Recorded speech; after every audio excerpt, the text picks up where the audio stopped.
This is Drive to Survivor on the Hammer.bet. Reminder to subscribe to the YouTube channel right now. The audio podcast as well. Smash the like, and of course, always for World Cup, NFL, hockey, doesn't matter what it is, the Hammer.bet is where you need to be if you want to win the Mondays. All right?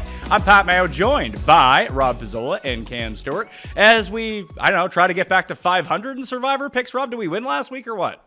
We did, which is probably very disappointing for the viewership. Cam took the San Francisco 49ers in Mexico City. Very good pick.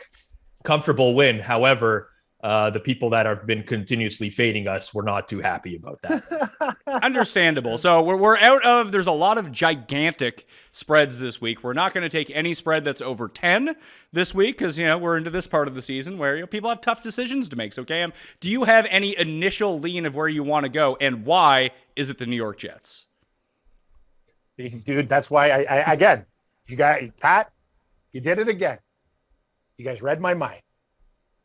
Who has taken the Jets this year? Nobody.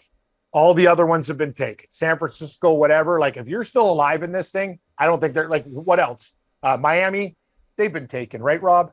Oh, yeah. I think at some point or another, they've had to have been taken. I'm going to say out of all the games that are left, we're just being realistic, and this is the way it goes.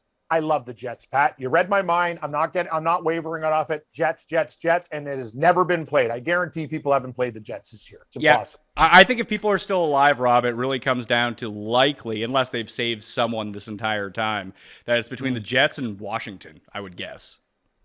Yeah, I would say that those two are likely. There's a possibility that somebody hasn't used a Seattle yet. Potentially, Tampa Bay has not been great. And honestly, if you'd used Tampa Bay already this year, you're probably eliminated because they lost games as a favorite at the beginning. So if you're left in your pool, you probably still have Tampa Bay as well. Those are the teams that come to the top of my head.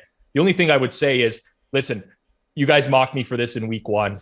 I completely understand where you're coming from because we lost on my pick with Baltimore in week one. I still maintain that it was a good pick. Or who do we lose with? Cincinnati, maybe. Yeah, I won. Either way. They lost to the Steelers week one. Yeah. So, but they were very lowly selected. If you're in a pool right now, right, you got to look at what other people have remaining in their pool as well. Because if everybody has the Jets, like Cam said, and you got like 10 guys left in your pool, and you know that 8 of the 10 are going to take the Jets, you might not want to take the Jets because you might actually want to give yourself a chance to win this week. I think the Jets are a good pick. I think the Jets are going to win. I think they're going to cover the spread against the Bears. But you want to give yourself a chance to be the lone survivor in your pool, right? You don't want to split with everybody. You just keep going down the stretch. So there is a possibility where people are looking for. So what are the options? Everything's been taken. Like, I don't like Washington. I think that they might lose. Yeah, Seattle, Tampa, Chargers. I don't trust Tampa. You know what? I think Cleveland might win that game. Okay, Seattle. I would feel good. I would feel second best about Seattle. I agree, Pat. We're gonna go with Jets, and we're not getting off it. If you really want to be a hero, Seattle. I don't know. Tampa Bay's been taken, Rob. They have to be taken. I don't think so. Just because, like I said, I think if you took Tampa Bay at any point, you're done. You're done. You've already been done. So if you're alive, you probably still have Tampa Bay alive. Okay. Well, I'm going to stick to the Jets. I know it's the theory or whatever. It's just you're never going to use them again. Let's just use them. Sure. Right? Yeah, I understand that you want to win this week, Rob, if there are 7 or 10 people left. Mm-hmm. But if you don't love the board and there's not available options and you don't like a secondary option, kicking the can down the road to next week isn't the craziest thing in the world. Agreed. For sure. But yeah, I don't disagree. But like there's going to be times where you're on the chalk when there's a few, there's a small amount of people left in the pool, and then the chalk loses, and you're like, why the hell did I pick the same thing as everybody else? It happens all the time. I've seen it happen before. I'm not saying the Jets are a bad pick, by the way. I'm not, and I'm happy to endorse the Jets and put my kiss of death on them. And the Bears win outright at this point now. I mean, this has happened too many times this year where we all love the same survivor pick. Well, this guy ripped me one week, right? And then he asked me, he's in his survivor pool.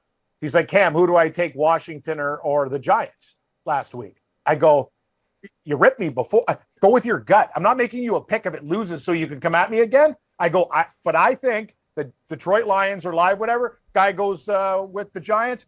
sayonara. That's why I hate when people ask for that stuff. If I was going to win $100,000, I'm not calling you, Pizzola, and go, this is my life and death decision. You got to make your own decisions. You live with yourself. You die with yourself. Don't let other people influence it. Like, why are you asking me? And then you're going to get mad at me if it loses? Well, like, give me a break. Honestly, though, and I give you a winner. That's terrible when people get mad at you if it loses. But what's even worse is if somebody asks for your opinion and then they don't even value it. They just go and do whatever they were going to do before. It's like, why did you even ask me at this point if you were not going to value my opinion? Rob, like I get messages Rob should have listened to you. Rob, I answer start sit fantasy questions every week. Oh, think about how that goes. That's what I would do, Pat, with that? You might as well stick a needle in your arm with a bottle of vodka and go for a dirt nap. Like, honest to God, if I did that, I would, like, you think I got problems now? I would lose my shit. Do you have to ask for every single pool? Like, how many managers are in? Is it a half-point PPR? Or what about how many running backs do you start? And this is, what about my kicker? I don't even know how people answer those questions. Like, it's completely dependent on the pool. I'd be nice to people, but after a while, I'd just be like, fuck off. I don't have the time for this. Like, I got to see people, like human beings in my life. Pat, you got to take your kid to the park for soccer. Like, enough. Make your own decisions. Cam Stewart, Rob Pizzola, and Pat Mayo. You can catch the three of us every week on the Hammer HQ Forward Progress YouTube channel. Get the audio as well, and it'll all be in one spot up on thehammer.bet. Go there right now after you smash the like, okay? We'll see you next week.